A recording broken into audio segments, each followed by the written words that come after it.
واو واو halkan wax baa ka dhacay bal daawo hees macaan oo qurux badan laxanka muusikada codka waaw waaw waaw aniga waan la dhacay waa kuwa aniga mar walba maskaxdeena ku dhex jirto waa tuma waa najm nashaad iyo fanaankeena weynaa fanaankeena caanka ahaa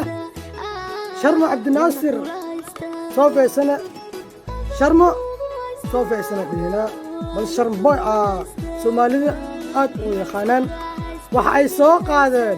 هيس لا يرادو انا كوكا حيستا اريد وحي اسكله اريد يلا حق وحي اسكله شرم بوي ادكوا نجم شاطيو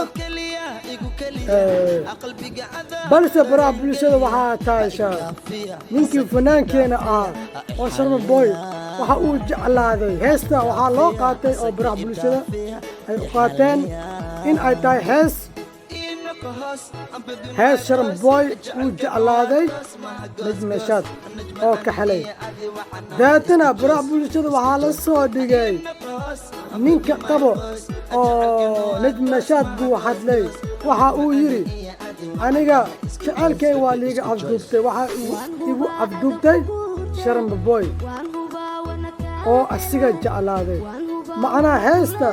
war Sharm Boy gabadha ma jecel balse waatinimo ayaa isticmaashay fanaan way mo fanaan waa kasii mo fanaan qof walba waa hees macaan oo isla qaadan ya hadaba najm nashaad Sharm Boy oo showgii lagu dhigay hotel sahal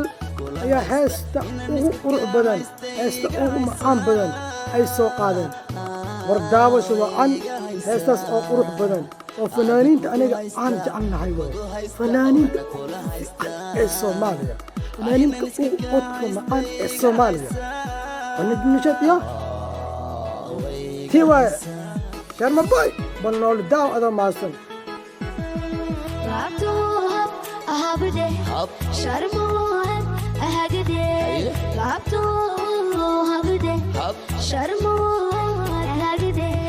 أنا ببيعو آغا إيهوي هاي سبب نفتوان كوري أنا ببيعو آغا إيهوي هاي سبب نفتوان كوري